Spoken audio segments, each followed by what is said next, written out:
Welcome to DPC Pediatrician. We're Dr. Phil Boucher and Dr. Marina Capella, two DPC pediatricians who are on a mission to share our our love of direct primary care with you. Welcome everyone to another episode of the DPC Pediatricians podcast. Today, Phil and I are going to talk about increasing prices, which I think for most of us, it's a little bit of a hard subject. In theory, we tend to think, yes, absolutely, inflation happens. And especially in the last couple of years, we've seen a lot of inflation and the cost of things like supplies and rent really rising. And so we know we should do it. But when it comes to actually doing it, it feels like ripping off a Band-Aid, and there's a lot of emotions behind it because we know our families, we're loyal to our families. We don't want people to leave our practice. We want them to like us. And so there's so many layers of stuff embedded under that question of should I increase my prices? And both Phil and I have been in practice now for about 5 years. We opened both in 2021, I believe. And I'm sure that there have been some price increases on your end and on my end as well. So I'm curious, start us out, Phil. Any major thoughts on this topic of increasing prices? I think that there's a huge disservice in the Facebook groups often by a couple of loud voices that say you should never increase your prices. You should just keep the prices where they're at. And they're always paired with like, just see more patients, which I feel like is just going straight back to the, oh, you're not making enough revenue. Why don't you just like add patients on and you get up to 40 or 50 patients per day? I feel like that's the exact same like line of thought is don't increase your prices, just see more patients or just be more efficient is like absolutely what we're trying in DPC to avoid. But that is the message that a lot of people hear when they very curiously say like, should I increase my prices? And there's been so many in the groups, luckily, that have chimed in of like, I increased my prices and no one left. I increased my prices and people said, we still feel like you should be charging more. And so I think first and foremost that you should feel comfortable raising your prices every now and then without feeling bad about it, because all of the things, like you said, the prices go up. It costs more to live. It costs more to employ people. All of the things cost more. And that doesn't mean that we just as physicians have to eat all of those costs and just stay stagnant when it comes to growth. If it helps you to take better care of patients by not expanding your patient panel and saying, I have these patients, this is my panel, and my costs are going up, then I think it's very reasonable to say, I need to increase my prices so I can continue to provide the high level of service and the high touch points that you are getting in DPC.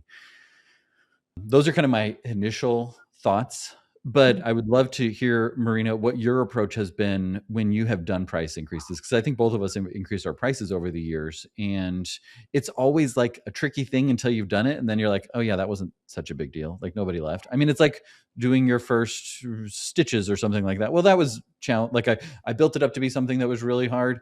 And actually now I'm pretty okay with it. And it turned out just fine. Yeah. So I've done multiple price increases since I started 5 years ago. And most of those price increases have been done for new patients only. And it wasn't until late last year, late 2025, that I said, okay, I just got to like look at my whole membership list and update everyone, because I had some people grandfathered in who I knew could afford my newer highest prices. And I just had to tear off the Band-Aid. And then I enlisted the help of my virtual assistant, who was sort of my like membership manager, because sometimes sending those emails directly can be hard. And plus going down the whole list, and I wanted to customize each email, blah, blah, blah. I didn't want to just send like a blanket, just like we get from Netflix, your prices increase again. Hulu, your prices increase again. Google Workspace, your price is increasing again, right? I wanted to be a little more personalized. And so I drafted kind of a generic email, and then I had my VA go through the whole membership list. And basically we discussed it in a meeting. I said, this family, I know this is a single mom. She cuts hair for a living. She's not that comfortable. So I would really like to offer her a discount. So still raising her price a little bit, but maybe. So we really like thought through each family. And then I had her draft all the emails more specifically that would say, for your family, the price is going, the new price is going to be this. That way, also the pricing tiers in pediatrics can be confusing, and the family Yeah. maximums. And so I felt like Right. customizing the email to each family would be nice. And that way they had clarity around what it meant exactly for them, and they felt like it was more personalized. And at the end of that kind of email, I had a paragraph that said, hey, I know that families can go through rough times sometimes. If you're going through any particular situation and this would mean that you would have to leave our practice, please let us know. Reach out and we'll Right. do what we can to make it work. That wasn't promising anything, but it was just saying, hey, we'll try to work with you and see what we can do.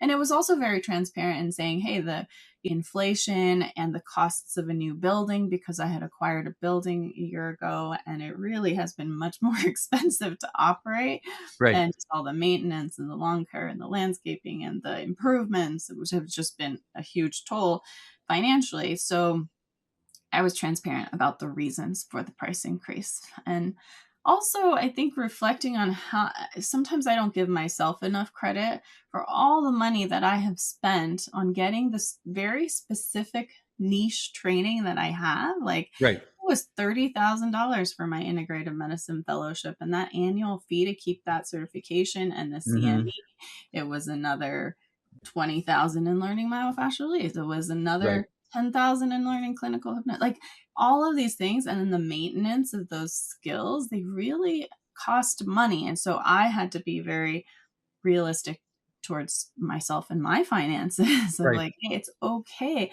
I'm not charging people just because I want to buy a yacht. I'm charging people Right. because I deserve to make a decent living, and the costs of doing business, or the cost of doing business and developing the skills, takes money. Right. I think that that is, I mean, I love everything that you said there. And the easiest one for me to kind of reflect on is that you personalize the emails and you got help to do that, because I think that is a big thing where it can be really hard to know how to even go about that. You had your VA draft specific emails to every family, and then you could go in and send them, which I think is a great way, just outside of the price increases, to talk about delegation and having your VA help you to like prepare the document for each Yeah. family, put it in your Gmail outbox. You can go in and draft, and you could say, hey, I know Olivia's birthday is coming up. I hope she has a great day. Whatever it might be that you about those families, you can customize it in all those ways. Makes it feel so different than the like Netflix price increase, which we get those emails and we carry on with life despite Netflix going up. And we Uh-huh. might and then most people, I mean, Netflix lets you know most people don't change their habits because of that, especially if it's providing a service that you find valuable. Is like Netflix's costs are going up, not just because they Yeah. want a bigger building, but because they're creating lots of things that you benefit from with your Uh-huh. subscription. I think that that is really wise to the way you talked about, first and foremost, like start with new patients, because that is easy and it requires no hard feelings from any of your Yeah. existing patients. There's no friction there from like, ugh, I don't know if I can Mhm. do this to all these families. Just Yeah. start with new patients. And that is just updating your website. That is just updating how people go about signing up.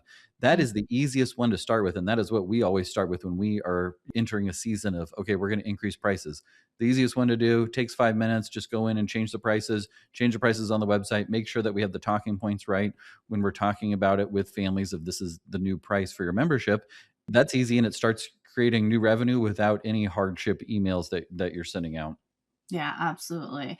We should also mention that there might be some people who leave. So when I Right. increased my prices late last year, Mhm. there was one family that reached out, and it was kind of like, well, can you explain, even though I had had a paragraph in my email explaining the justification for the prices, they pushed back a little and they said, well, does this actually like increase the level of service you're providing in any Mhm. way? And Right. there was a little bit of negotiation there. I ended up giving them a little bit of a discount, but still increasing the price halfway to where it Yeah. would have been. And so I was nice, but I didn't want to just be stepped over and give Right. in, because this is a family that only had one child. Right. And it was like going from, I don't know, if it was going up to 125 a month, which on an absolute scale is not that terrible. Right. And I really have had lovely visits with them. They have felt the difference with me. I know Mhm. that compared to other practices. So there was still that desire for them to stay.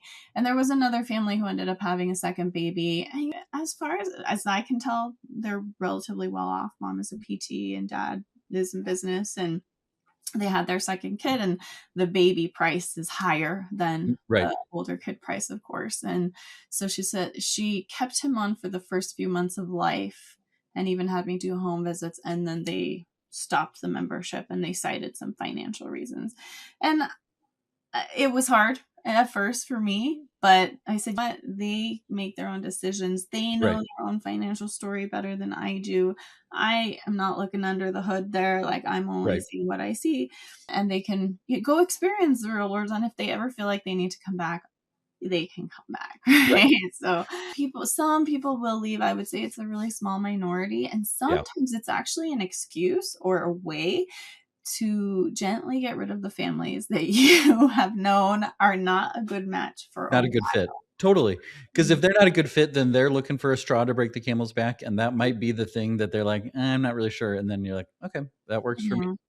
I Yeah. think that is the reality of raising prices, is that you may turn off a few people, and Mhm. that's okay. And even if you didn't raise prices, they could have been a month away from sending you that email anyways that said, "It's not a fit for us to keep going because of these financial things that are on our radar." And I Mhm. think that that is one of the hard things that you have to come to grips with, is you won't be the right fit for everybody for every season, Yes, exactly. and that is okay. We know that people will leave for all varieties of reasons. Mhm. And so that shouldn't make us just say, well, I'm just going to try and be low profile and not rock the boat. If it causes more stress for me to keep my prices low, or if it threatens my business and our overall ability to provide care, instead, I should just have that hard conversation over email, over text message, over a phone call, over a visit, or whatever it might be, and say, hey, we need to do this so that I can provide continuing, ongoing, great care for your family.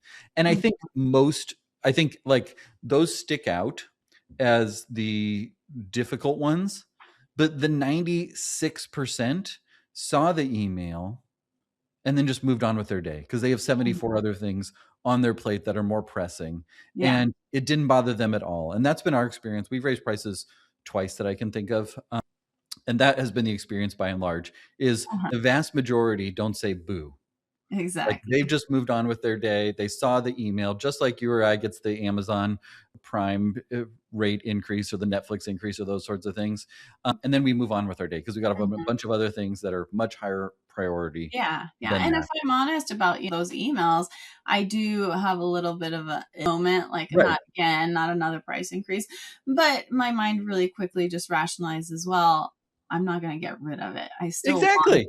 it." So, Which, yeah, I'm like, just gonna face it and pay it, and it's fine. It's still worth it to me. So I think that's probably what happens in most people's minds is like, "Oh, okay, I guess," but still worth yeah, it, right? totally. It's still worth it. That's the conversation that you have in your brain, and that's the conversation that they have is, okay, my prices went up by 5%.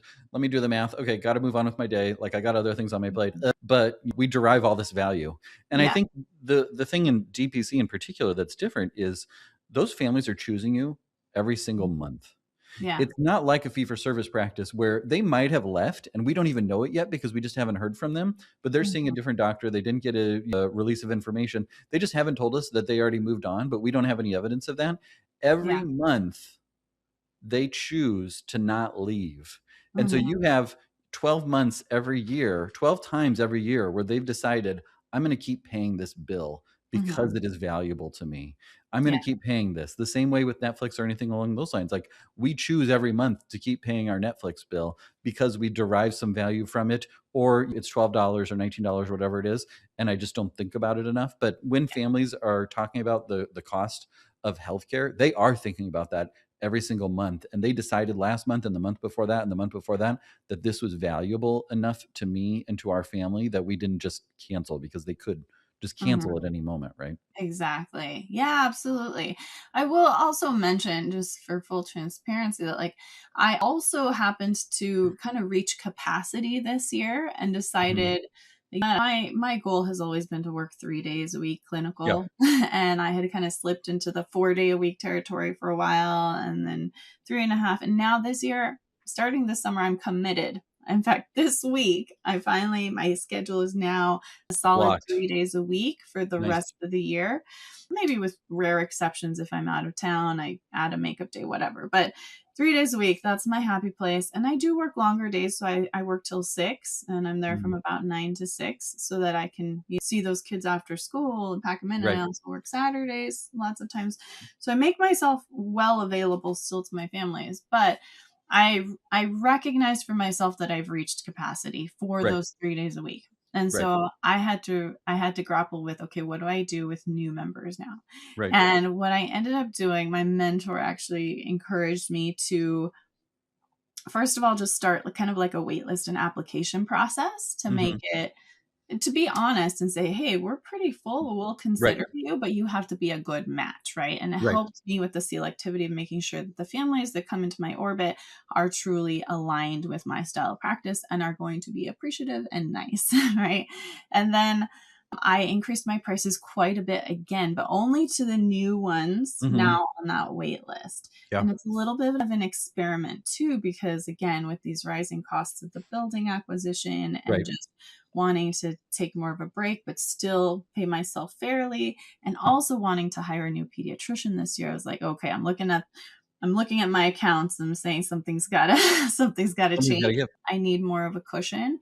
And so I increased the prices quite a bit. And now we're experimenting with that for the next few months and seeing how that wait list works. And we've gotten some interest. We still continue to get inquiries. So that's looking good. And it's going to help to kind of replenish the piggy bank a little bit so that everything feels Right. like it's not just making ends meet. Because actually, the last year I had been feeling kind of strapped. I was like, yes, I'm paying my bills, but sometimes just barely.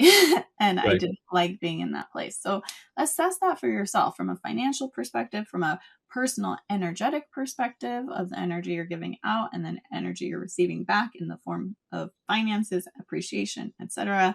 And also just, how much you want to work, what's Right. fair, what will the market bear in your area, all of those things.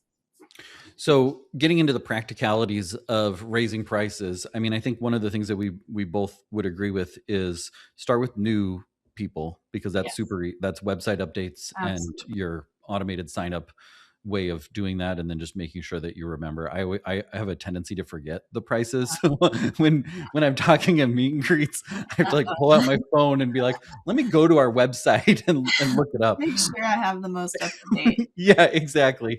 I think that that's an easy place to start, and then an email of, "Hey, I'm going to give you a little bit of advance notice that in 2 months from now, prices are going to increase." I think it is fair to give them just a warning so that it's not like, "Oh, we just increased our prices." Plan accordingly. I think it's fair to Yes, give them a month or two. It doesn't have to be like in 6 months we're going to raise our prices. One right. thing we particularly do that I really like that you had mentioned too is we say like, if this is going to be materially difficult for your family, please reach out to us. And Mhm. that tells families like, we get it. And also there may be ways that we may be able to help if this is going to be materially challenging for your family to bear. And so we write that as well. The other thing that we do is we give people the opportunity to switch to an annual at their current rate and Mhm. then save a little bit of money this year. And actually, a lot of people do that because they've got HSA funds that are sitting there that Yeah. then they'll switch to an annual and get locked in at their current rate for this year. Then their annual will go up the next year, but they will get extra time where both they're getting the annual discount, which is a month off for Yeah. us. Like if they pay annually, they get 1 month off. And then they're also reaping the benefit of not experiencing that price increase until Mhm. the next year. That's true. And so that is actually an effective strategy. And it's just also an effective strategy if you're ever like, I need some extra cash, like in the short term, Mhm. I need more Yeah. capital immediately for something that we have going on, is get people to switch to annual because then it's like the Netflix, it's out of my mind. I already paid for it for the year. Like I'm just going to keep using it and those sorts of things. Like from their side of things, they're not paying that bill every month. They've Mhm. already paid it for the whole year, but they're going to be around and you get that capital upfront Mhm. when that can be helpful. So that's our typical approach. percentage wise, we usually, if we're going to do an increase, it's like a 5 to 10% increase in our rates. We haven't yet, and I've been toying with this, increased our family maximum yet. And I do think that that is on the radar for us Got for the it. next thing that we need to do is just Yeah, to makes sense. catch that up, because we haven't ever raised our family maximum. And we have a lot of families that continue to grow and those sorts of things. So I think Yeah. most of them kind of sit around there. Yeah, But and that really affects your per member per month. Like if you actually right. tally how much am I bringing in each month divided Yeah. by the number of members, like Right. that family max can have more of an effect than you realize. So the big picture is, if it feels right, if it will give you peace of mind, don't hesitate to say, this is the time that I need to raise prices. And you don't have to feel a lot of guilt or have it be something that keeps you up at night, because your 100, 200, 500 patients are moving on with their day much faster than you realize when they get that email, especially if you continue to provide the good care that you do. Mm-hmm. One last thing that I always kind of try and think about is, are there any new service lines or things that we're doing that maybe we haven't even told our whole patient panel yet, that we could say, hey, FYI, we're also offering this as a value add. This isn't this is a new service. This is something new that we do. The things that you talked about with myofascial release or hypnosis or those sorts of things, for us, different like ADHD evaluations, all the different Mm-hmm. things. There's a lot of different ways that we already provide extra to our families that we might not even kind of, that most don't take advantage of. So it's also a good opportunity to remind them of other things that they have Mm-hmm. access to that maybe they didn't even realize. Yeah, and it makes it easier to swallow when there's a price increase of like, Right. oh, they're not just seeing my kid twice a year, they're also offering this, etc. Yeah. I want to add two more quick points. So first of all, sometimes you may need to do a jump that's more than the annual 3 to 5% increase for inflation. And Right. that typically happens when that happened with me when I really reassessed and I figured out that the math that I had done in the beginning wasn't quite accurate for how the practice was growing and the value that I was providing, right? And Right. that's part of the complexity of integrative functional medicine, because it's like you're not just giving just general pediatric care, you're also offering more. So we'll talk about that in another episode. Second one is, and if you need to do that, that's totally fine. Just figure out, how do you need to make the numbers work so that this is Right. a sustainable practice, not just a get through tomorrow kind of practice. And if you need to make a bigger jump, make that. You can do it in terms of enrollment fees. You can do it in terms of the monthly fees. You can do it in terms of family maximums. You can even add credit card processing fees. That was my last point. And Phil, I know that Oh, you yeah. recently did something to help compensate for the credit card fees. Yep. So we turned on that credit card fees are now passed along. We use Hint for our practice billing component. And so there's just a toggle that's like, pass credit card fees along. We Yeah. let people know that we're going to start doing this. I thought of it because we were at the orthodontist and they had a little sign that said that. And I was like, do people get upset? And like, no one ever says anything Yeah. about it. And so then I was like, well, we should do that too, because credit card fees are expensive.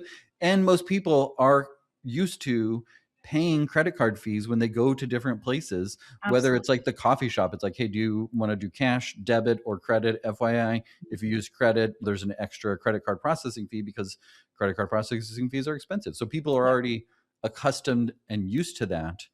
And so for us, that was another way to just also recoup revenue that was getting Mhm. gobbled up without increasing our prices. Great idea. Yeah, absolutely. So if you have been hesitating to increase your prices, just if you feel like you need to do it, just do it, right? Just do it. Find a way, enlist help, figure out how much, but don't feel guilty about it. Businesses all over the place do this. No Yep. sustainable business never increases their prices. So rest assured that we're all having to do this at one point or another. It's just part of growth in DPC. Yep. And you've done hard things and you will keep doing hard things. And this is a hard thing that you can do, and that it will be a benefit to you, which will benefit everyone else. Exactly. All right, everyone. Hope this was helpful. Until next time.